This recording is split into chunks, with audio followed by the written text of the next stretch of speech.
(1992년도) 바르셀로나에서 올림픽이 있었습니다. 그때 영국의 육상 선수인 데렉 레드몬드라고 하는 육상 선수가 400m 단거리에 출전을 합니다. 그 선수가 그때 출전했던 선수 가운데 강력한 우승 후보입니다. 그래서 이제 예선전에서 1등으로 올라왔고요. 그때 준결승이 이루어지는 레이스를 펼치게 되는데, 출발선상에 서서 출발 신호와 함께 400m니까 전력 질주를 하겠죠. 그래서 전력 질주를 해서 뛰어가던 데렉 레드몬드라고 하는 선수가 중간에 툭 하고 쓰러집니다. 왜냐하면 자기 몸에서 툭 하는 소리가 났거든요. 그게 이제 사람 속에 햄스트링이라고 그래서 이 허벅지에 뒤에 있는 힘줄과 근육이 있습니다. 그게 끊어진 겁니다. 그래서 이제 달리던 이 선수가 중간에 주저앉아서 고통스러운 표정을 지으면서 한참 그 상태로 있다가 다시 일어났어요. 일어나서 그 달리던 그 레이스를 깨금 발로 절뚝거리면서 결승선으로 뛰어갑니다. 뛰는 게 아니죠. 사실 걷는 거죠. 한참 그렇게 걸어가는데 관중석에 있던 한 남성이 그 트랙으로 튀어나오는 거예요.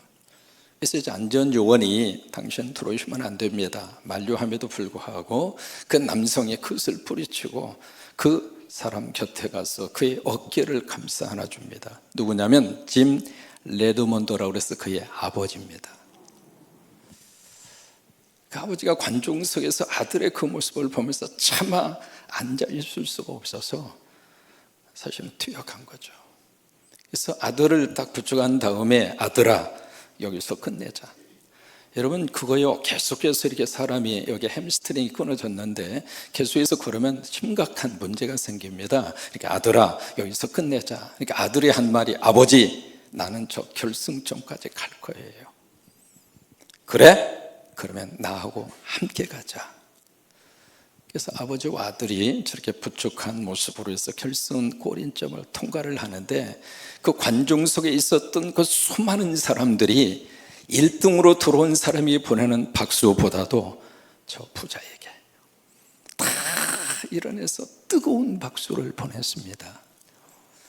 그 다음에 신문에 저 사진과 함께 뭐라고 타이틀을 썼는가? 이 세상에 가장 아름다운 동행이었다. 여러분 우리가 동행이라고 하는 말을 가끔 쓸 때가 있잖아요. 이 동행이라고 하는 말을 헬라어로 할라크라고 하는 단어를 씁니다.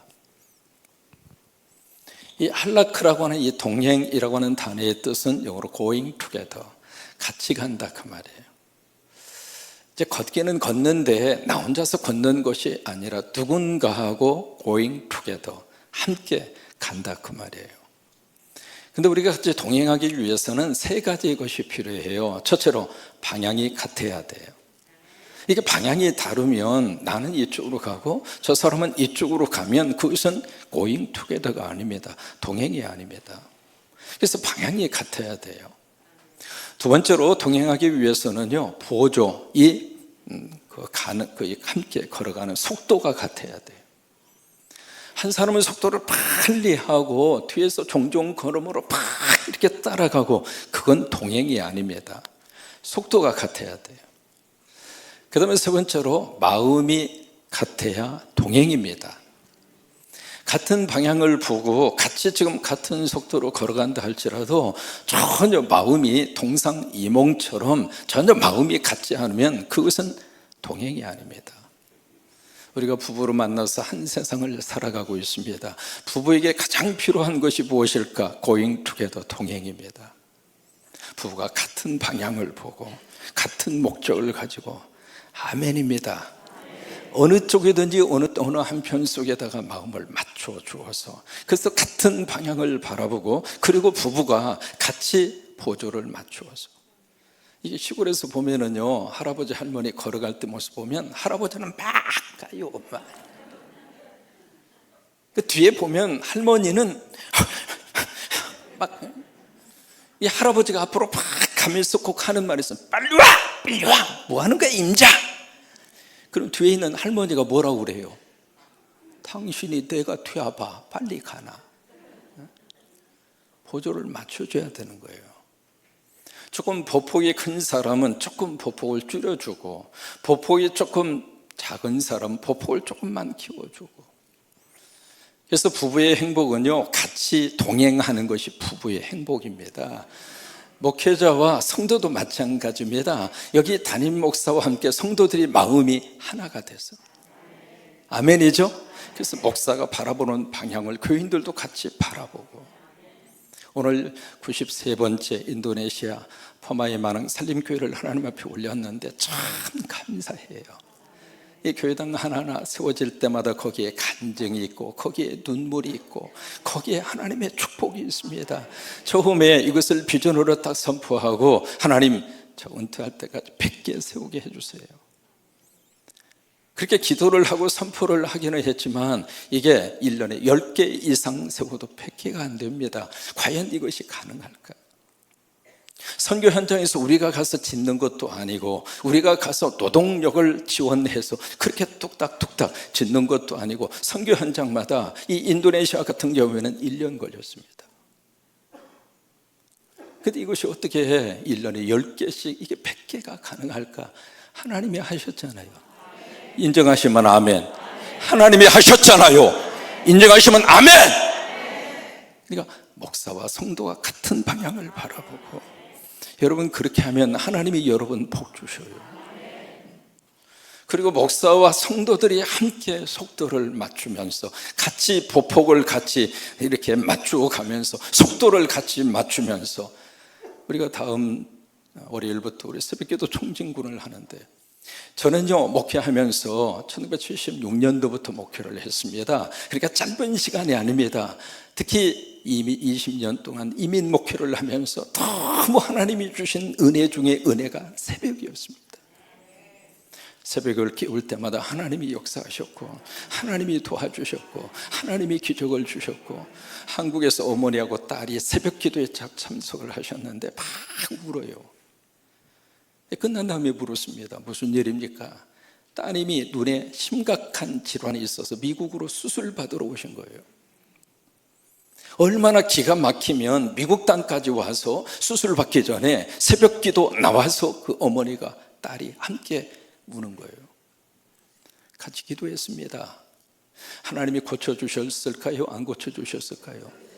안 고쳐줬으면 저 말 안 합니다. 새벽의 기적입니다. 그러니까 목사가 달려가는 그 속도에 따라서 교인들도 함께 달려와 주는 거예요. 그리고 목사와 성도가 같은 마음을 가지고 우리 함께 동행함으로 땅의 복을 받으시고, 동행함으로 하늘의 복을 받으시고, 동행함으로 영의 복을 받으셔서 믿음 생활에 행복하시기를 바라고, 오늘 사도행전 27장에 이 아름다운 동행의 모습을 머릿속에 다 그려볼 수 있습니다.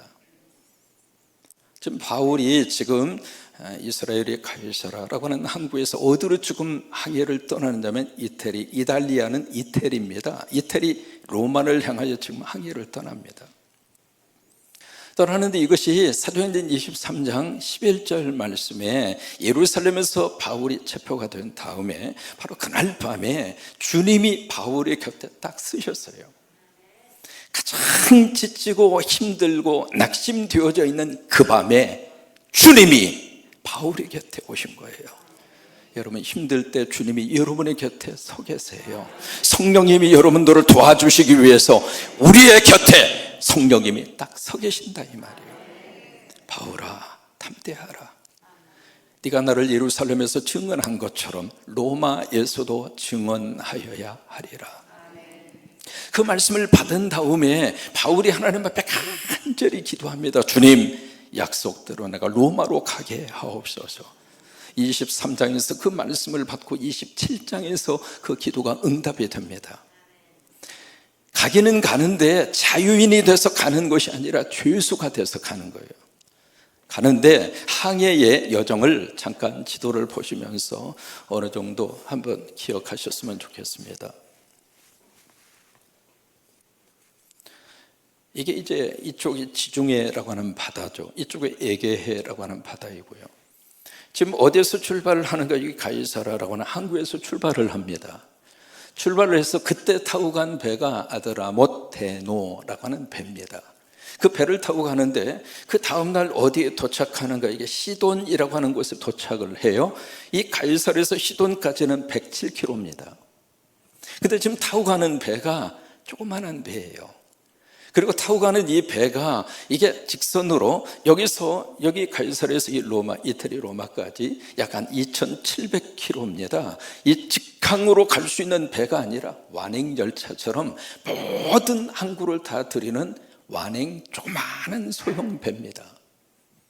그 배를 타고 여기 지금 가이사르에서 시돈이라고 하는 지역으로 딱 도착을 하는데, 그 시돈에 도착한 다음에 전체 이 압송하는 책임자가 율리오라고 하는 백부장인데, 이 사람이 1절에 보시면은요 어디 소속이냐면 1절에 아구스도 대, 이게 누구냐면 황제 아우구스투스입니다. 그 황제 아우구스투스의 백부장입니다.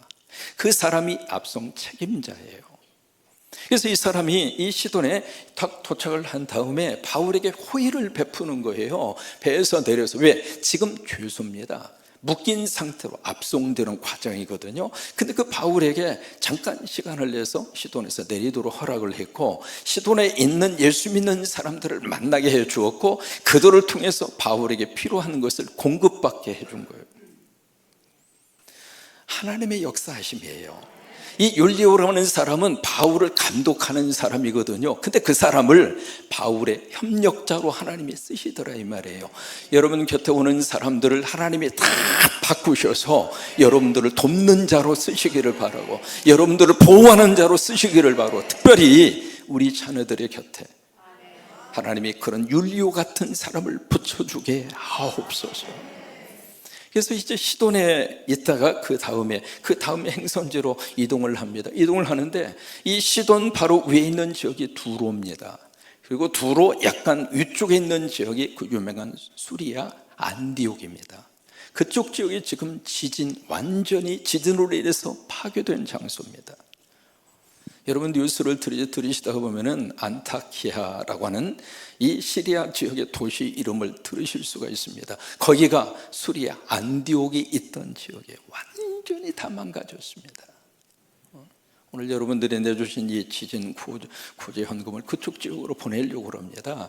그래서 이제 이쪽 해안을 따라서 쭉 가다가 어디로 가느냐면 여기에 무사라고 하는 이 지역까지, 무라라고 하는 지역까지 이 배가 이제 항해를 하는데, 가는 지역이 바로 이쪽이 시리아라고 하는 지역, 수리아라고 하는 지역이고, 그 위에 있는 지역이 갈라디아라고 하는 지역이고, 그 옆에가 밤빌리아라고 하는 지역, 그 다음에 이 지역이 루시아라고 하는 지역이에요. 우리로 말하면 전라북도 뭐 그런 지역처럼 생각을 하시면 돼요. 그래서 이 배가 이 지중해 쪽으로 항해를 못하고, 왜? 배가 아주 작으니까. 그래서 이제 바람과 파도를 피해서 최대한 육지 쪽으로 배가 붙어서 이쪽 지역으로 항해를 쭉 하는데, 이쪽에 북서풍 바람이 너무 강하게 불어오는 거예요. 그래서 이 섬이 바로 구브로라고 하는 섬이에요. 영어식 발음은 사이프러스라고 하는 섬입니다.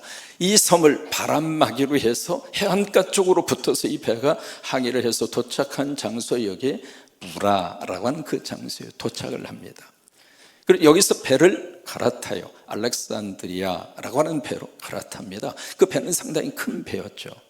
그래서 그 배가 이쪽 지중해 쪽으로 나와서 항해를 해서 가다 어디에 도착하느냐면 여기에 그레데라고 하는 이 섬인데, 그레데, 영어식 발음은 크레타라고 하는 섬인데, 그 섬의 미양에 이 배가 도착을 합니다.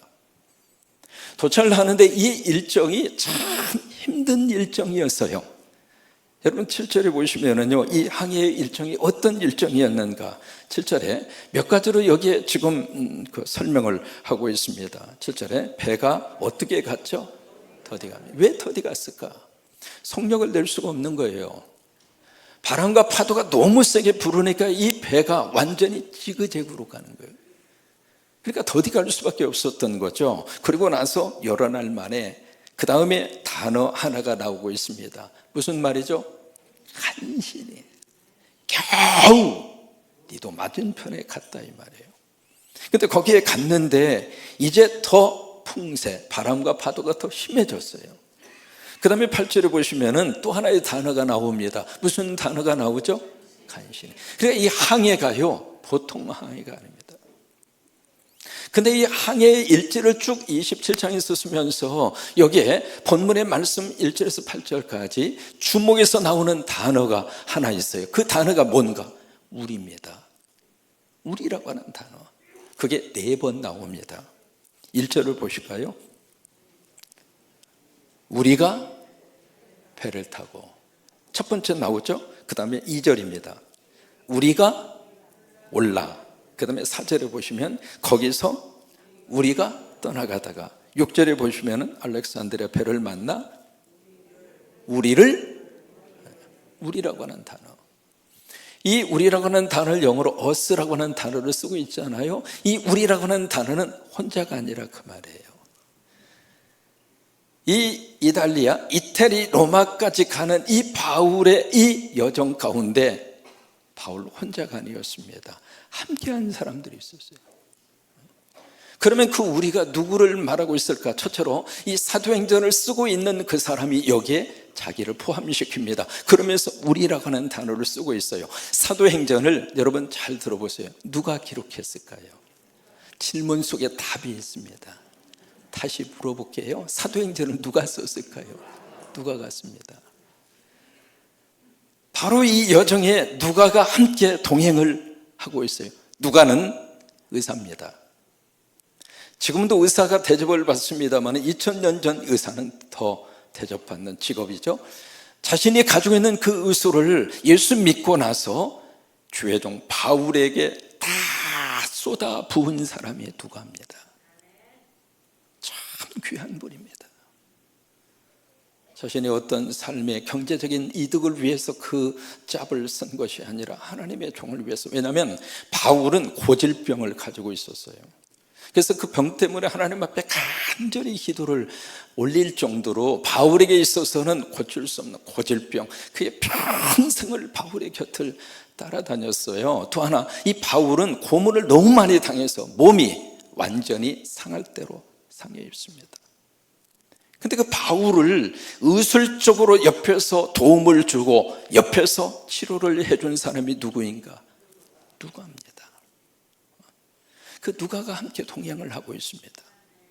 그 다음에 두 번째로 2절에 보시면은 또 한 사람의 이름이 기록이 되어 있어요. 누구냐면 마게도냐의 데살로니가 사람 아리스다고라고 하는 사람이에요. 같이 따라서 한번 해보실까요? 아리스다고. 이분은 참 바울에게 있어서 너무 소중한 동행인입니다. 근데 우리는 아리스다고에 대해서 잘 모릅니다. 우리가 바나바라든지 마가라든지 디모데라든지 실라라든지 디도라든지 바울과의 관계 속에서 그런 사람들의 이름은 우리가 기억하지만 아리스다고는 잘 몰라요. 왜 그럴까? 유명하진 않아요. 그런데 이 아리스다고가 사도 바울의 사역의 현장에 그림자처럼 따라다닙니다. 사도행전 19장에 보시면은요, 에베소에서 막 폭동이 일어나거든요. 폭동의 그 현장에 아리스다고가 함께 있었습니다. 골로새서 4장에 보시면은 사도 바울이 감옥에 갇혀 있을 때 그 갇힌 그 감옥에 누가 함께 있었는가? 아리스다고가 함께 있었습니다. 빌레몬서 1장에 사도 바울은 이 아리스다고를 뭐라고 이야기하는가? My co-worker, 나의 동역자라고. 그러니까 바울에게 있어서는 이 아리스다고요, 그림자처럼 동행을 해준 사람이 아리스다고. 참 아름다운 동행이었습니다. 참 우리의 일생의 여정 가운데 내 사랑하는 가족이 나와 동행을 해주고, 특별히 아내가, 남편이, 내 사랑하는 자녀들이, 또 함께 우리 믿음 생활하면서 여기에 좋은 믿음의 동역자들을 하나님이 만나게 하셔서 우리가 영적인 가족으로 삼게 하시고 내 곁에 귀한 이 믿음의 동역자들 그리고 동행인들을 주셔서 너무 감사하고. 그래요. 사람은 혼자 못 살아요.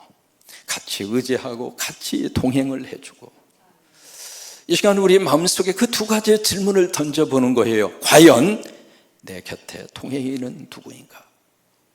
누가 나와 함께 동행을 해주고 있는가? 또 하나, 나는 누군가의 동행인으로 살고 있는가? 이 두 가지 질문을 한번 던져보는 거예요.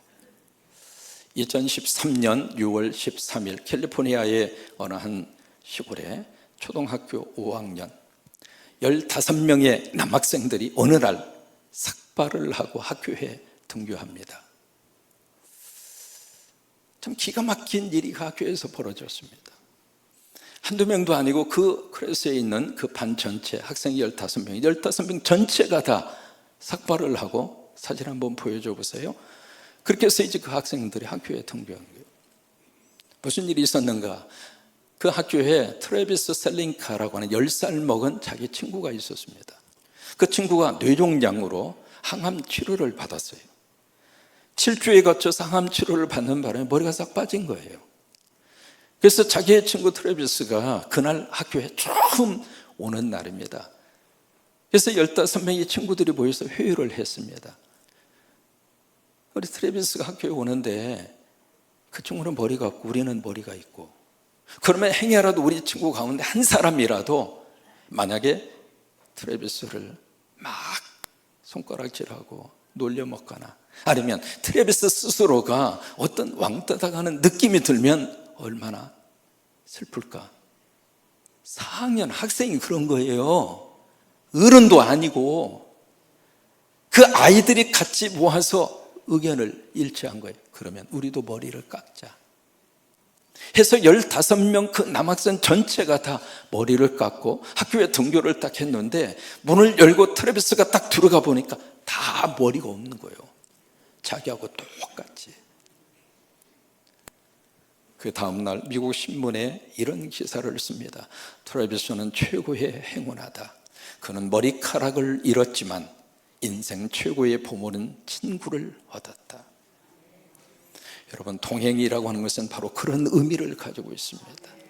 서로가 서로에게 멋진 삶의 동행인이 되어 주셔서, 그리고 나도 누군가에게 동행인이 되어주고 나도 누군가를 통해서 동행인을 얻고, 여러분 그런 삶의 여정이 되시기를 주의 이름으로 축원합니다. 여러분, 동행 가운데 최고로 좋은 동행은 그래요, 주님과의 동행이에요. 사람의 동행도 우리에게 다 필요합니다. 그런데 그 사람과의 동행은 영원하지 않습니다. 가까이 왔다가도 멀리 떠나가고 멀리 갔다가도 다가와주고, 영원한 동행의 그분은 예수 그리스도입니다. 세상 끝날까지 내가 너희와 항상 함께 있으리라. 그 예수님이 우리의 손을 잡아주시고 예수님이 우리의 발걸음을 인도하셔서 한 걸음 한 걸음 한 걸음, 힘든 삶의 여정이지만은 다시 이렇게 세워주시고 다시 붙들어 주시고, 처음에 말씀드린 것처럼 이 레드몬드라고 하는 그 아버지 짐 레드몬드가 아들을 딱 껴안고, 아들이 아빠 나 결승점까지 갈 거야? 그래? 그러면 나와 함께 가자. 주님이 우리를 깎게 안으면서 동행해 주시는 줄로 믿습니다. 요한 웨슬레의 유명한 말이 있습니다. 인생에 있어서, 한번 요한 웨슬레 했던 말입니다. 인생에 있어서 최고의 것은 하나님이 나와 함께 동행합니다. 그게 최고의 축복입니다.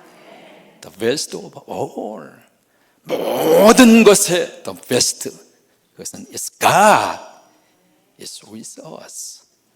나와 하나님이 함께 하신다고.